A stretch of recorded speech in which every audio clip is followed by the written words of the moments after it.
Jonny Steel, welcome. Thank you very much for having me. First of all, I have to say, you have the name of a superhero. What's the story of that? Well, how is it related to blue steel? I can't take credit for either the first part or the last part, but I was born and at my Brit I was given the name Jonathan Steel. It got shortened at some point to Jonny Steel, but only really when I came to Israel and I started meeting Israelis and Americans here did suddenly this name get a whole load of mileage. In England, nobody laughed, nobody found it in the remotest bit interesting. In Hebrew, it could probably be translated as Satil. You know, it's like Sfinatilim, but never mind that. That's just war-related stuff. We'll get to that later. So welcome. Tell us a little bit about Jonny Steel. Sure. So I was born and raised in London. I moved to Israel in 2005. So I've been here, what are we up to, almost 15 years now, working at a variety of tech companies since I came here. I live in Modi'in. I have 2 boys, whom I'm very proud of. And I currently work for Payoneer. Tell us a little bit about Payoneer, for those who don't know.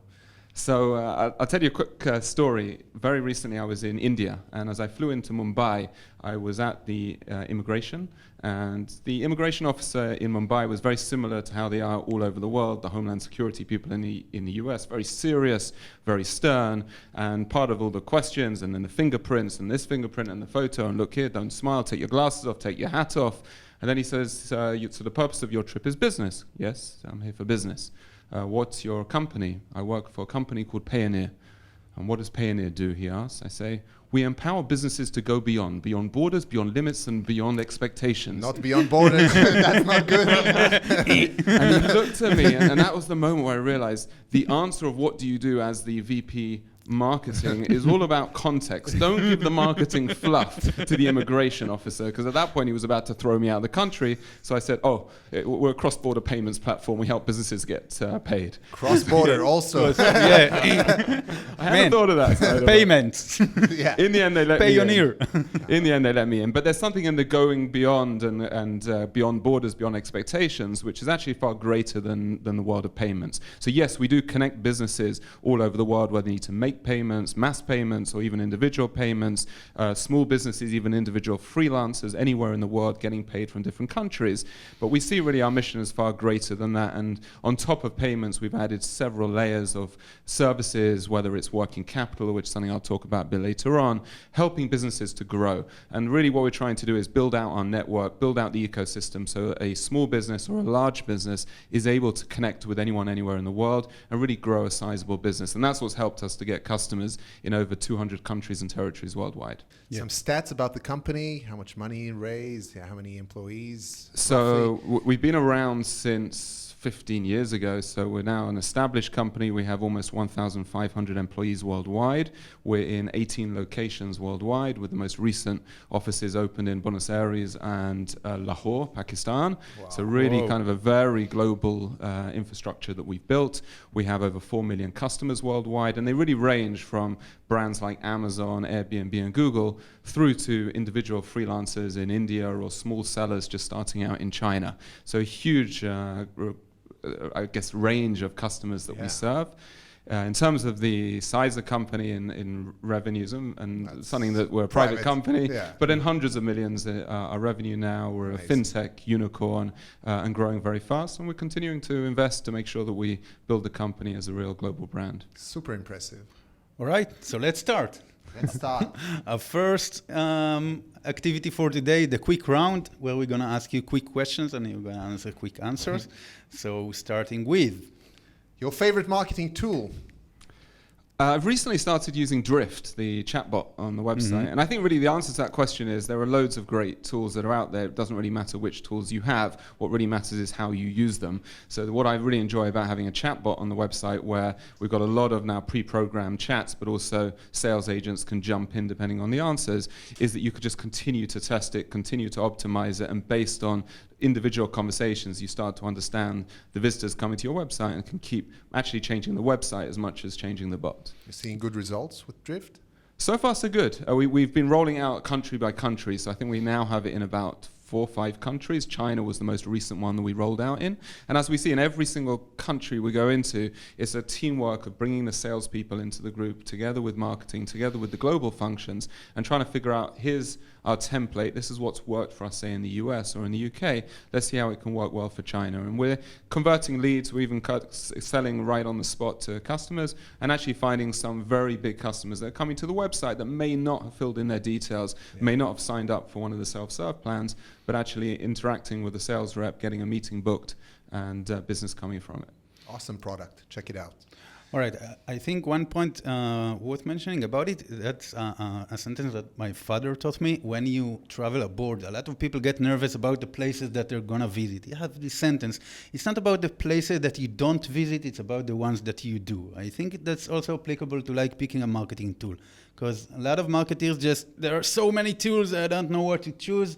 Just choose one and go with it. Just choose it. Yeah, just choose it. Yeah, choose it. I stressed a lot over our A/B testing, multivariate testing tool. There are so many out there on the market, some very, very good ones. There's some that are probably not so good. But generally speaking now, most of them have reached a certain level that they can do so much that it's entirely about what you do with it. And if you start running more tests and you run tests smartly, then you're going to get results. So we use VWO for our A/B testing and multivariate testing. It's probably not the most sophisticated tool that's available on the market, but I still feel there is so much more value we could be getting out of it if we were to continue to use it more and more and in a smarter way. Yeah. All right, your favorite tech brand? Favorite tech brand? So this is like right from my head today, Spotify. And the reason I say Spotify today is because I was out running early this morning and they broke me. And when I say they broke me, what I mean is I've been listening to music on Spotify now for well over a year. Today, on the run, I signed up for premium. While running. And there are a few amazing things about that. Firstly, I've been hearing the ads non-stop of every few songs. They stop and they interject with the ad telling you to get 3 months free of premium. I don't think it was 3 months free of premium at the beginning, but maybe after they're seeing my behavior and seeing my usage, they're realizing that this is probably what will get me in. Yeah, you're tough. I think it took me like 3 months. I think it was the Rosh Hashanah dinner when we sat around the table and I discovered that basically everybody's got a subscription to Spotify. Even my teenage nephew's got a Spotify subscription. I realized that 22 shekel a month or whatever it actually is, it's a no-brainer. Yeah. And what's so beautiful about, I think, tech today was that whilst running, tracking my run using Strava, which is another app that I love, listening to Spotify, I just tapped on it whilst running. I subscribed with my PayPal account where my credentials are already saved in it, and literally within about 30 seconds I had subscribed and done deal, and I guess I'll probably be a customer for a long, long time. Yeah, a lot of people ask us like, what is microcopy? And that's an amazing example in Spotify. When you unlike a song, they tell you like, let's pretend that never happened. Right? They've got great microcopy. They get it, and what they don't do is bombard you the whole time. I can't think of the last time I received an email from Spotify coming to me saying, upgrade, upgrade, upgrade. What do? They do it at the right time in the right place. Yeah. And they didn't ruin the experience. It's not like those ads that were popping up and the reminders and the pop-up around, signing up for 3-month free. It was never ruining the experience. It would just pause it just for a moment. If you're running, you get through it. If you're driving, you get through it. But it was that constant reminder, and each time realizing the value that I was going to get from it by paying. And so now my PayPal details are in there. Probably they will remain there for a long time. I wonder whether they ever thought that they'll have conversions while running and tested for it. But that's a pretty cool. It means user experience is awesome. For sure. Yeah. Cool. Favorite commercial? Favorite commercial. So I mentioned India before. I want to talk just briefly about India because we do a lot of marketing in India. We have 2 offices there, a lot of customers. There's a lot of outsourcing, IT outsourcing that takes place in India. So we have a lot of those agencies that use Payoneer in order to get paid by their clients in the US and Europe and around the world. So I've done quite a bit of work there with advertising agencies in India and got to learn quite a bit about the culture. It's an amazing place. I know most Israelis have been there to travel. It's a fascinating place to do business. And one thing that I found really interesting there is their video advertising. Video advertising now primarily through YouTube and Facebook, but also television advertising too. And there were 2 commercials that I think what they do so well in India is they bring you to tears with their advertising. They do basically an epic movie within a 1 to 3 minute ad. There's one from Ariel, the washing powder, called. I'm trying to remember the name of it. They had a hashtag associated with it around share the load. That was it, share the load. It's a play on words of share the load of the washing. But what it actually was a campaign, having seen statistics that 70% of children in India believe that doing the laundry is a woman's job, is the mother's job. They created an ad and a campaign around showing the sharing the load within the household, 50-50. If you're both working, then the work at home should be shared 50-50. It's a beautiful ad. If you've never seen it before, I recommend to just go into YouTube and watch it. There's so much feeling, so much emotion to it. And there's a second one, if I may pop in with a second one as well, from Google. Google Search did this already I think it was about 3 or 4 years ago, also in India, around the story of partition. So India and Pakistan were partitioned in 1947. It's quite a thorny political issue, but they managed to touch on something really human, of the fact that during partition people were broken apart, so families or friends were sent in 2 different directions and a border was put between them. And it tells a story about a young woman who is talking to, it looks like her grandfather in India, about his childhood and his friendship with a guy called Yusuf in Lahore, and how they'd never seen each other since and what they used to do as kids. And so she starts going through on search, and from the pieces of the story he tells from many years before, she manages to identify the sweet shop in the candy store in Lahore. She contacts them, she reaches out to the grandson as it is there, connects with them, and they manage to do a reunion between these 2 old friends.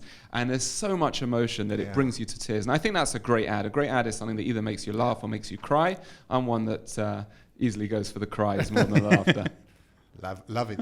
All right, favorite non-tech brand? Favorite non-tech brand? So can I tell another story? I'm telling a lot of stories. Is that okay? Go for it. So this is a brand that nobody ever would have heard of. It's called Outside In, and it's actually a non-profit. So I was in London a few months ago, and it was one of those uncharacteristically hot days in London where the sun is shining, it's beautiful weather. So I knew this was going to be I was only flying in for a couple of days for an off-site in our office, which is in a WeWork in central London. And so I packed very light. I just had shirt sleeves. And at the end of the day, we were going on a evening on the River Thames, on a boat, dinner down the River Thames. And as I stepped out of the office, I realized the temperature was dropping. When you go onto the river, it can get a bit cooler. I didn't have anything to keep myself warm. And as I came out in the square, just where the WeWork is, right in the middle, there was a stall selling clothes. So just like sweatshirts and t-shirts, I'm like, perfect, I'll go over and buy a sweatshirt. So I go over to the guy, and it turns out there's a lot more to just a market stall selling sweatshirts. I actually got the sweatshirt here. The sweatshirt, for those watching on the video, it says on it, Hope, Sweet Hope. And this brand, what they had done is it was founded by a guy in Belfast in Northern Ireland who had seen a lot of homelessness on the streets of Belfast, and he wanted to do something about it. So the typical way that any other organization, if you take the product in this case, is helping homeless people to stay warm at night when it's cold, or to keep them out of the sun when it's hot. And the typical way to do that is people collecting coins, and you put a bit of charity in, or you go onto the website, you make an online donation. This guy came up with a different concept, and that was that when he would have this stall, and when somebody buys an item of clothing, you would get a second item of clothing for free, and it would be appropriate to the weather. So in the winter, it's woolly hats and blankets and things like that. In the summer, it's baseball caps and other lighter clothing. And the idea is you buy one, you get the second one, and it's your responsibility to now go and distribute that to a homeless person. Wow, amazing. Now, what was incredible about it is that I took it, it was a hot day, so I thought I'll take a baseball cap and give it to somebody who might be sitting in the sun. It was already the evening. I put the cap in my bag. I forgot about it. The following day, I was going to the high street just to buy a sandwich for lunch. And as I approached the supermarket, I saw a homeless guy outside. So I leaned over to him, it was lunchtime, and I was about to give him the hat, and I thought, well, I'm about to buy myself a sandwich. So I said, have you had lunch yet? He said, I've had lunch. I said, do you want a drink? He said, I wouldn't mind a drink. What would you like? A Fanta. First, for a start, that was, not what I expected. Everybody has all of their stereotypes about homeless people. That a Fanta is not the first drink that popped into mind. So I go inside, I buy myself a sandwich, I buy him a Fanta, and I come out, and I hand him the Fanta, and I find myself talking to him. I lean down. He was like sort of lying on the floor. Ask him his name. He tells me his name. He tells me where he's from. He's from Romania. He's been in the UK for 6-7 years. He told me he had an accident. He lifted up his shirt. He wanted to show me his accident, tell me what happened to him, and fallen onto hard times, and had ended up living on the streets for quite a few years. Clearly what we would call in Hebrew a misken. Yeah. I gave him the hat, I gave him the Fanta, and I wished him good luck, and I walked off. When I went away from this experience, what I realized was that this guy, from Belfast, who was young, he was probably started this business in his parents' home, had done something transformative, because he had transformed the experience of giving into one where it's all about engagement. And I think I probably walked away totally changed, having lived in London for all those years, having worked and studied in central London, having walked past probably on a daily basis homeless people, and not once in my life had I ever stopped and spoken to one, because I had all these preconceptions in my head of it's their own fault, they're not doing anything about it. And for once I engaged, I felt something, I felt sorry. I had this opportunity to give him, and this concept of the outside-in brand is they want to have people who have bought an item from WeWork wearing the same brand as somebody who's living on the street, and creating those engagements between people. And I think that's an incredible lesson of taking something which is very standard, of just giving money and somebody else will buy the blanket and distribute it, to creating an engagement. And that's a non-tech brand, non-profit, but doing something quite outstanding in a very original, very creative manner. Super awesome story. Now I'm gonna cry. I told you I like the tears. Yeah. In stark contrast to that, inbound or outbound?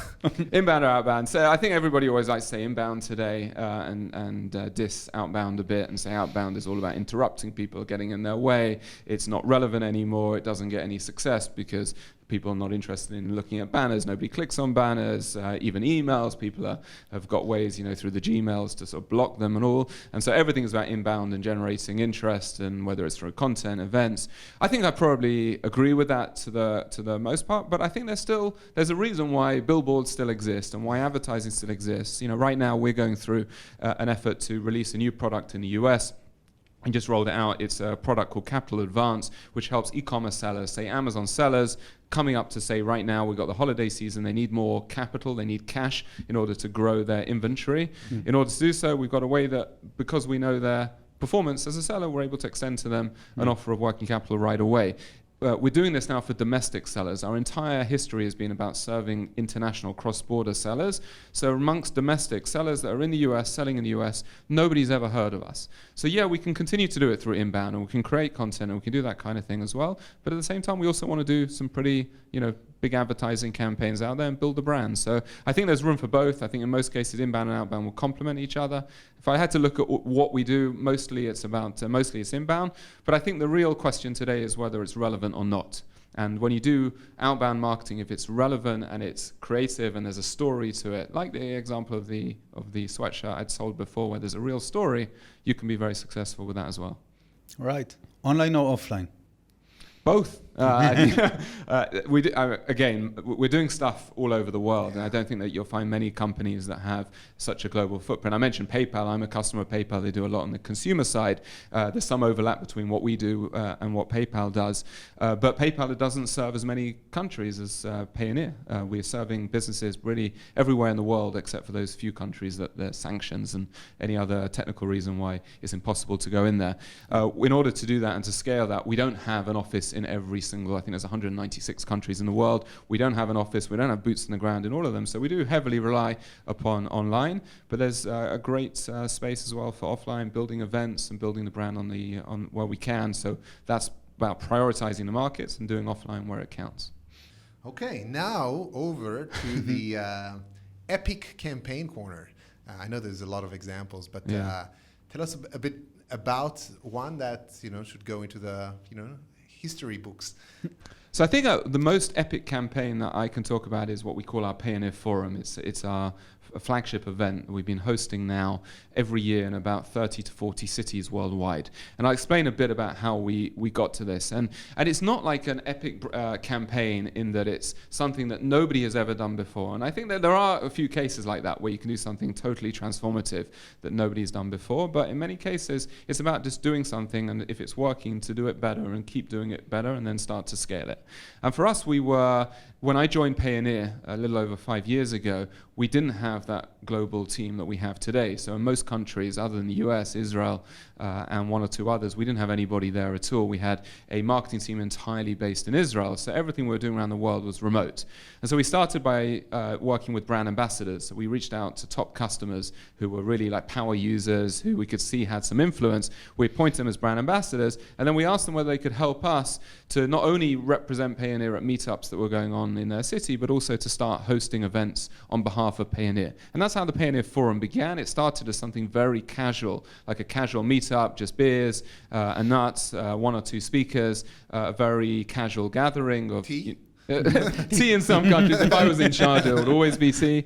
But and that's how it started. We did it in one or two places. We started to build up till we had about a dozen brand ambassadors and started doing it in more places. And as we started building out the local teams, we were able to really, target the right kind of people and build a solid campaign and a solid event. And so now the Payoneer Forum, if you go to our Facebook page, you'll see examples of it all over the world.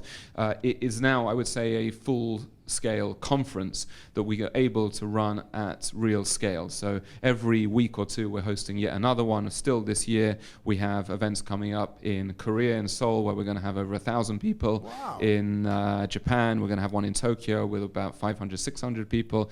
When I was in India, as I mentioned before, we hosted 4 forums in a row, together 1,500. I was in Shenzhen, China, where again we had 1,500 brands. And we're bringing people in, so the speakers want to come in, and really it's an incredible example of how initially, not with very modest budgets, we were able to get something going, and as we got it going, we just continued to tweak it, to grow it, to see opportunity in it. And we use this now for lead generation, we use it for engaging existing customers, we use it for building up our brand, we have press that attend it, and it's really become a flagship event of the industry that in each of those locations, this is the event, because it's not about Payoneer. It might be called the Payoneer Forum, but it's about anything but Payoneer. It will be about e-commerce on a global scale. It'll be a bit about taking your service providing business, whether it's IT outsourcing or remote virtual assistants, taking that business and scaling it globally. And that, I think, is something that we are tremendously proud of. So that's super interesting and super impressive. A lot of companies are trying to, create their own user conference, and it's tough, to get started. What would be your tips, on how to do that, effectively? And, what do you think are the sort of the reasons why the Payoneer Forum is so successful? So we've always tried to host an event. Even the first time we've hosted an event, we've done it in a market where we have momentum. So what I mean by momentum is we have some customers. We already have usage. And that might have been, if I take Sri Lanka as an example, in Sri Lanka, the capital, I think, is Colombo, right? Colombo, yeah. Colombo. So in Colombo, we have customers. We don't have any boots on the ground. We've done some marketing remotely. We do our CRM there. So we've seen that we've got customers there. And as soon as you have something, you've got something to work with there. So that's where you start talking to customers. So even somebody from your central team, reaching out to them online, making a contact, saying, I'd love to have a chat, hear a bit more about what the, what the scene is like in Colombo, what's going on. And then you can start to build out, on the one hand, partnerships. Okay, so you start to find the other interesting companies that might be doing something similar or something complementary. You can start to partner with them and start to leverage their brand as well. PPC is something that we have got really strong at doing, not only for driving direct sign-ups to our product, but lead generation, and primarily lead generation through giving them something. So if you can target well whoever you're going after and stick in front of them an ad for an event where really, again, it's not about Payoneer, it's about meeting others, networking, finding new opportunities. Generally speaking, if your targeting is good, we've done most of the events for free. So it's a free sign up for the event. Why not? And as soon as they put their details in to sign up, we always ask a few qualifying questions as well, so we can distinguish between those that are real potential business for us and those that are coming along maybe for a free lunch or maybe because they're thinking about engaging in international business.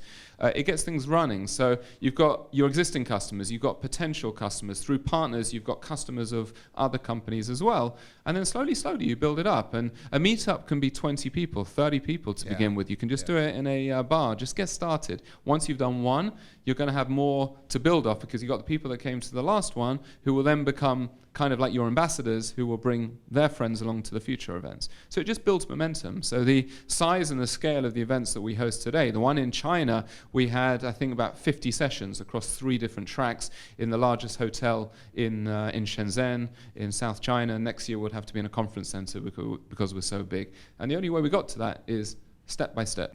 Amazing. Mm-hmm. So it starts by identifying your existing customers, but the ones I think what a lot of people talk about is don't be afraid to ask. Like you've asked them to host and to co-host with you an event. That's how it started. Like people have to help. Yeah, right? I think that firstly, I'd love to help, and secondly, when you position it right, you can actually position it as what's in it for them. In that, we're an international tech company or fintech company. We're investing a lot in your country now. We actually want to give you a stage. And in many cases, if these are people that might have a Facebook group that they're leading, moderating, they're encouraging people to engage in business and community, and along comes a brand that says, hey, we would actually, we're going to try and get together 100, 200 people. We'd like you to be the host of it. That's quite an opportunity for them as well. So many of our brand ambassadors, I think, have gained a lot from the relationship that they've had from us in that they've now got a lot more exposure and they built a bigger net for themselves. Thought leaders. Completely. So don't be like, sometimes people think it doesn't matter if you're a startup or if you're a larger stage company, that I think sometimes people feel that, I'm asking a favor to others and I'm a bit embarrassed to do so. Doing them a favor. Exactly, you're doing them a favor, and we always pitch everything as doing them we're doing you a favor. So another example is in content when it comes to doing a survey, so that we can produce a report. If we need our customers to complete the survey, or we even put up an ad or write something on social about completing the survey, we'll never call it "please complete the survey." We'll call it "get the report." How do you get the report? You just need to complete the survey first. We'll crunch the data and we'll send you the report. So I'm presenting you with an opportunity to get your hands first on a report rather than please fill out a survey so we can do something with it. So last tip relating to having successful events is simply make sure you have high production video of those events so you can then sort of edit and use for promoting the next event. From experience, it works really well. Yeah, and it's something that we've been slow with. It's taken us a while to realize it because we've always focused, and now we have in each market, we have a marketing manager responsible for their country. And they think of things very much in, okay, I'm organizing this event, and this event there's a build up to it, and it starts and it stops, and the campaign ends, then we move on to the next campaign. And this is something that I think we've learned to get a lot better with now, in that all the events, we're now hiring a proper video crew to get high quality video and sound, because not only does that event, so if you've got say 10 sessions in the event, each one of those becomes an individual video. It can then also be used not only for the rest of the country, so if the event took place in Lahore, Pakistan, it can be used for the rest of Pakistan, but in many cases, if it's in English, you can use that session in many other places around the world. So it's taken us a bit of time to wake up to that and then to start figuring out, okay, now that we're sitting on all these great videos, how do you actually use them, and do you gate them, do you not gate them, do you just try and circulate them, do you put them on the blog, do you put them on your YouTube channel? If you put them on your YouTube channel and it just sits there and it accumulates a few views, have you really utilized it as much as you should do? So there's a lot that we need to learn there and get better at, but you've got so much raw material there to work with. Yeah, that's amazing. All right, and last one for the intro is the glorious failure. Tell us about one epic failure, and especially what did it teach you? Yeah, so glorious failures isn't something I'm especially happy to talk about, and I don't really get the concept it's too of many.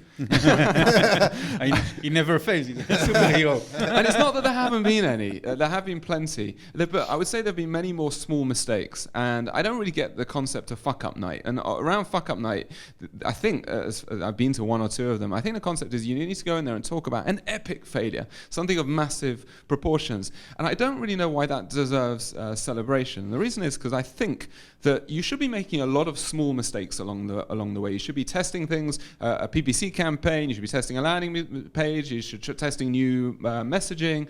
But test it in a small way. Try in a small way. See how it goes. If it's going well, then you start to invest more. If you've got an idea of a new product that you want to launch, and it's going to be a huge investment to do so, try and figure out a way to get something smaller, a MVP out to the market that will just about see whether there's interest. And only at the point where you've figured out, okay, which parts of it work and which don't work, that then go ahead. And I would say I'm never pissed off with somebody for making a mistake. We encourage people to try lots of different things and make mistakes. It starts to get to a problem if you're making the same mistake more than once. But I don't think epic failures is something to be celebrated. And if there is an epic failure that costs us, $50,000 of wasted budget, I would like to think that we'll do some serious soul searching and try and understand what went wrong. Why did we not figure that out at an earlier stage? That it wasn't going to work before it got to a point of an epic failure and be a small mistake, which we make probably on a daily basis. But you say you need enough data so it won't be epic, so it still would be small.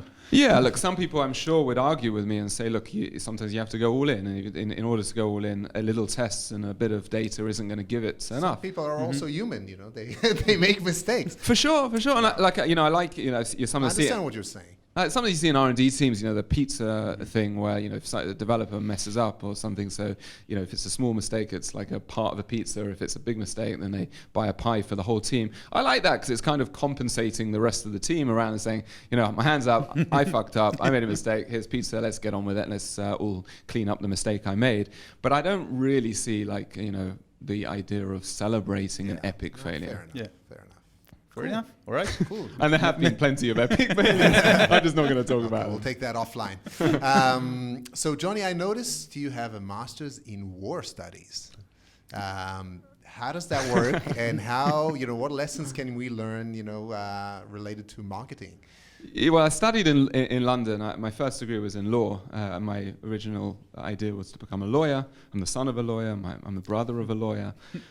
I did about a year and a half into the law degree and realized I think that there might be more interesting things in the world out there for me. And so I started to open my mind to other things. I was really interested in international relations. So this particular degree, war studies, I did a master's at King's College London. It was quite a unique speciality. In fact, it was the only war studies department in the UK. There is also a peace studies department in another university in the UK, and the two departments would always have a rugby match against each other each year, the peace department against the war studies department. Who wins? Depends on your views, right? So I did it really out of just pure interest. I was quite interested also in potentially going into academia at the time. I did quite a bit of political work and political research in my days in the UK. Even when I first came to Israel, I did a little bit of work for think tanks and on the political side. But later on, after a few months, I started also, discovering I'd entered the world of the startup nation, as it was, I think, the term was coined around the time I made Aliyah, maybe a bit afterwards. I found myself at a friend's startup, just doing a little bit of part-time work there and really finding myself as one of the first members of the team and just growing with it, entering into a marketing role there and business development role and just doing things for the first time. So what do I learn from war studies? I think one interesting thing about war is when you enter it, you have to figure out before you enter it, how the hell do you get out of it? Some of our leaders in Israel have sometimes had one or two epic fails at that, right? Yeah. In terms of not quite knowing what the exit strategy is. We've seen it many times in the last few years. I think that's true also in marketing as well, that when you're building a campaign and you're building a brand around something, that you've got to go into it, but you've got to see that if, after a certain amount of time, if that campaign has outlived its natural shelf life, is how do you get out of it? How do you make sure it doesn't, give this stamp on you forever and ever that you won't be able to change, and find yourself with a brand that is maybe more evolving than something where you've cornered yourself into something where it's going to be kind of hard to change that. I mean, you've got great branding agencies out there that can completely do a rebrand if you need to. Yeah, but heard of one. I've heard of one, and I can see actually loads of fantastic examples around us of rebrands, but in many cases the rebrand has actually been built off part of the DNA of the company. I think it's a lot harder when you really have to kind of create the story and create the brand from scratch. So I think always know how you're going to get out of it, how you're going to evolve from it before you enter it. All right. So the main topic for today is how you build a standout brand. So let's start with, where do you start? So I think you have to really know yourself. You have to understand, what it is that you're doing. And many companies out there will claim, especially startups, when the startup goes to the VCs and pitches, the VC says, well, who are your competitors? They say, we don't have a competitor. What we're doing is truly unique. And everyone knows that's the biggest bullshit. lie, yeah. Right? It's a big lie. Everybody knows Don't do it. Don't try it at home. You have competitors, and in many cases, if you're really honest with yourself, you'll actually accept that there's a large part of what you do which is commoditized. Maybe it's not everything, and maybe there's no company out there that does exactly what you do in all markets, all cases, for all verticals, but there are elements of what you have where you have direct competitors and the product itself is commoditized. And in order to be able to stand out, what you have to have there is a brand that has some kind of meaning, some kind of story behind it. And if you take something, let's go to an extreme example of, let's say, mineral water, drinking water. I don't think there can possibly be any product which is more commoditized than H2O in a bottle. But in order to be able to do that and to create something like Evian, where my wife swears that it tastes better than other waters, even though I did the Pepsi challenge on her. You replaced the water. She failed in the it, and even still, the one that beat was the supermarket private label. She will still swear, even afterwards, that you caught me off guard. It was something I ate before. It's nothing to do with that. She's not lying, by the way. Your brain tells you that it tastes better. There's clearly a story, right, that Evian has built that makes it the luxury mineral water that you'll find in nice places and nice airport lounges and pay twice as much in the supermarket for it. So you've got to create that story around it. And that's something that, in order to create that story, I think first and foremost you have to try and understand yourself and what it is you're doing and what the meaning that you're trying to bring to the world. All right. How do you bring meaning to a payment company? So excellent, right? So payments, moving money from place A to place B is not the most exciting thing. And yes, that is the mechanics of a large amount of what we do. So how do you create a story around it? So one example of how we create a story around it is, let's take, for example, that small business in India that is looking to expand. They've got some clients, they do web development, and they've got clients in the US and Australia and UK and Canada and other markets around the world. Why are they hiring this agency in India? Probably because they come recommended, and maybe their prices are lower than doing it locally. Maybe they've got a big team, they can scale, they can do the work fast, they've seen good examples. Maybe they found them on a freelance marketplace like Upwork or Fiverr, or maybe they were just found them online or they were recommended. Okay, so you've got that brand. Our story for a company like that and what it is that Payoneer is doing is about being able to grow your business globally. It isn't about moving the money from dollars into rupee, getting it into your bank account, being able to pay your other suppliers that you work with. It's about how do you grow your business. And that's how we engage with our customers. The payments is a means to an end, but what we're really there, our mission is to help them go beyond, enter new markets. And so what we're always trying to do with them is engaging with them and introducing them through the product, through services that we offer, and through our marketing to ways that they can be a more successful company. So if they're a company of 5 people or 10 people that are able to service a few clients each month, our goal is to say to them, by engaging with Payoneer, we're going to help you to grow that company into a company of 50, 100 people with clients not only in 2 or 3 countries, but with clients in 20 or 30 countries. And the way we're going to do that is through our ecosystem, through our network, through the services we enable you to now, maybe you were unable to do business in Canada before because you had no way to get paid from Canada. So not only are we going to give you the actual tools to get paid so you can get paid as if you were a Canadian business, but now we're going to also introduce you to new ways that you can actually market yourself and be able to gain clients there. So that's a whole story that we've created where, if you go to our homepage, if you go to any of our marketing messages, that you won't see as the first thing get paid or cross-border payments. What you'll see there is grow your business, how to expand into new geographies and new markets. Awesome. Another example I can give also is this new service that we created around working capital called Capital Advance, right? So the product is, you're, let's say, that Amazon seller, you're coming up to peak season, or you want to, you sell socks at the moment, you want to sell slippers as well. In order to sell slippers, you're going to have to go find a supplier and buy a shit ton of slippers to be able to put them on Amazon, list them. In order to do that, you need capital. So there, the product is working capital. We put in, we'll offer you some money, and if you want it, you can accept it. And then with each payment that you receive from Amazon over the next few months, part of it we'll take back to repay the capital advance you got. So that's how you describe it in purely technical terms. In terms of building a brand around it, the brand is you have a vision, but you need a push. And there the concept is that every entrepreneur, even a small business owner that is 2 people selling socks on Amazon, has that vision. That vision might be, I sell it on Amazon.com, but I want to be selling it on Amazon in every 7 or 8 markets that Amazon are in. Maybe my vision is I want to explore broadening it from socks, which I'm selling really well, into 15 other categories. Maybe my vision is I want to get off Amazon and also be able to sell on other marketplaces and have my own store. And so there you have that vision, but you need a push.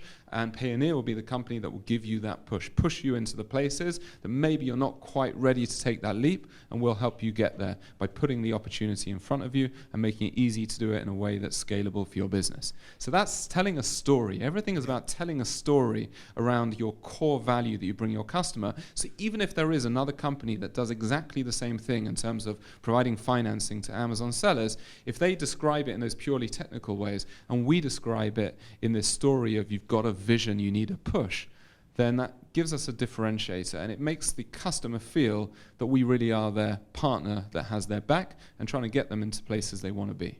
Yeah, I think many of our clients at least get confused with, everyone tells them to talk about emotions, but which emotions? So like the trick that we've found, look for the functional need, and then look for the intersection between the functional need and the emotional that it creates. And inside this intersection of the functional and the emotional is your insight. I couldn't agree more. And the emotions is everything, right? And the emotions, what we found, when we're looking at our services, the emotion we want is aspiration and inspiration. So we believe that whether we're serving small businesses or major global brands like Google, and I'll take an example of Google going beyond with Payoneer. They have a brand called Google Shopping in the US and in a couple of other markets. In most countries around the world, it's mostly search and advertising, but in some markets, they're building out now as a real kind of e-commerce store where you can buy on it, shop on it, and it gets shipped to you by Google. What's interesting with them is that they are now coming to our events around the world where we have large numbers of e-commerce sellers in order to explore the market. They came to us to India, they came with us to China, they're coming with us, I think, to Korea very shortly in order to explore the market and see how they can go beyond into other markets. So what we're at this intersection of really being able to offer, as I say, inspiration and aspiration, both to big brands as well as that individual freelancer or that small business, where we're saying, we want you, we know you have a dream. We know that business owners, whether you're a startup or a global brand, you have a dream to get bigger, to grow into different places. And if we can be the one that can just inspire you, spark that something that, it's possible, that thing that looks really scary is possible and we can help you to get there, then it's something that they're going to connect with more than a service that says, these are the technical ways that the thing works, it's got lots of great features that do this, that, and the other, go and buy it. And so the storytelling and the inspiration and the emotions, I think, is what really makes the difference. So one thing that keeps sort of popping up, in the overall Payoneer story is that you like to put the spotlight on your customers. And, I personally remember a great campaign that was all around the Freelancer of the Year award. And I know you say don't try to win awards, give them out. I don't know. Tell us more about that. That's kind of our mantra throughout our marketing. So, when it comes to conferences, we still do go and sponsor some conferences, but we say don't sponsor a conference, host the conference. Don't get yourself listed or mentioned in a report. Create the report. And the same is true when it comes to awards. It's also nice to win awards. When you don't win the award, it's that's where you say that the award's bullshit. It's totally meaningless. But it is nice to win awards. But what we've really tried to do, and it's something that's taken us a few years to really build up momentum, is create awards. So the umbrella award that we're actually kicking off the 2020 edition of this in the next month or so is called Entrepreneur of the Year. So because we have so many entrepreneurs, so many small business owners around the world who use Payoneer, we figured this is a great way to celebrate entrepreneurship and to do so in a global way. And we're not the first company to create an awards around entrepreneurship. EY in the US has the Entrepreneur of the Year award, but I think we're the first one to do it in such a global level. So we localize the campaign into a whole bunch of languages. We run campaigns. We email out to all of our customers. We put it on our social media. We even sometimes do PPC around it. Anybody can apply to it. So we have about 5 or 6 different categories. So one is Freelancer of the Year award. Another is E-commerce Seller, Entrepreneur of the Year.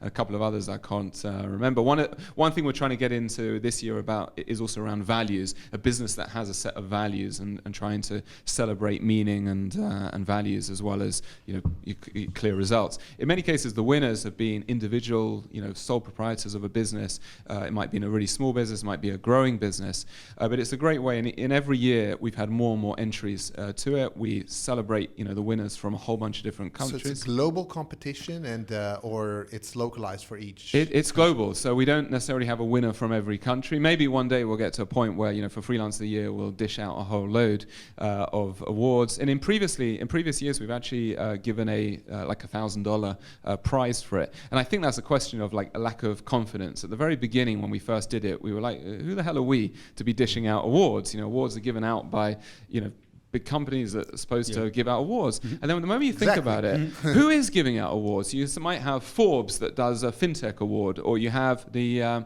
what's the fastest growing is Deloitte do fastest growing. Who said Deloitte are the referees of fastest growing and that Forbes are the referees of fintech?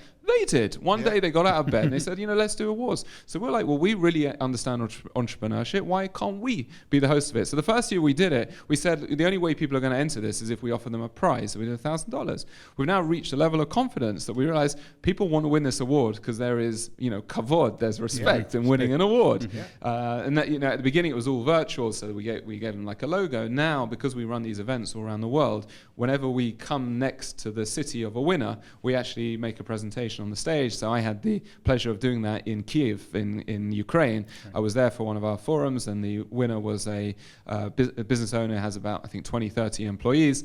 We called him up on stage, we had a photo up, and you could see how much, and I think that was the moment where it really, the penny dropped, is there I was thinking that maybe this was just a bit of a marketing fluff and it was a marketing campaign, but the guy was saying, we're going to have a party tomorrow. Tomorrow's Friday, nobody's going to work. We're going to celebrate this. Wow.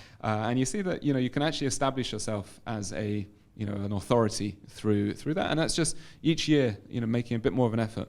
I think there's another something to it. I think what makes it charming is that it's really loyal. You started talking about your brand story. I think why this is authentic is because it's loyal to the story that you tell. It's not out of the blue you're giving awards. You're giving awards to companies that want to grow, that have aspiration, right? For sure. And I guess that's why Deloitte can give out the award around fastest growing tech companies, because they have a pretty solid tech practice. So they've got a good tech practice. I don't know whether their tech practice is bigger than PwC or KPMG, but their tech practice is there, they're doing it well, and so now they've presented themselves, and I'm sure that's done their brand a hell of a lot of good. Yeah. So it annoys me when when you do get listed on that, and they then try and sell you the rights to the logo that you have to pay for it for a year in order to use the logo for $120, and you think, is that why you're doing it, to monetize $120 from me, or is it actually about brand? And if it's about brand, then I think it's about time you dropped your 120. Yes. Ridiculous. We end up paying normally. Very cool. Any other examples you want to share before we wrap up? So I'll end with a really kind of different example. So that myself and a few members of the team recently did a workshop with SIT around this theory that they call subtraction. And the idea of the theory is you take, it can be around product as much as it can be around marketing, is you take the essential components of your, say, marketing campaign, and you list them all out. So let's take, for an example, a conference. So when you go to a conference, what are the essential components you need to have? You need to have team members there. You need to have a booth. You need to have brochures. You need to have giveaways, and so on and so forth. You need to have a way of collecting leads and that kind of stuff. Mm-hmm. So you list out all your components, and the concept of subtraction is you then remove one of them.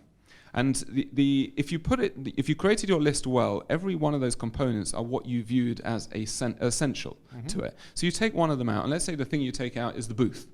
So and you think at the beginning, you think to yourself, how do I run a conference sponsorship without a booth? Like that's the real estate. So you now have a plot of land with nothing on it.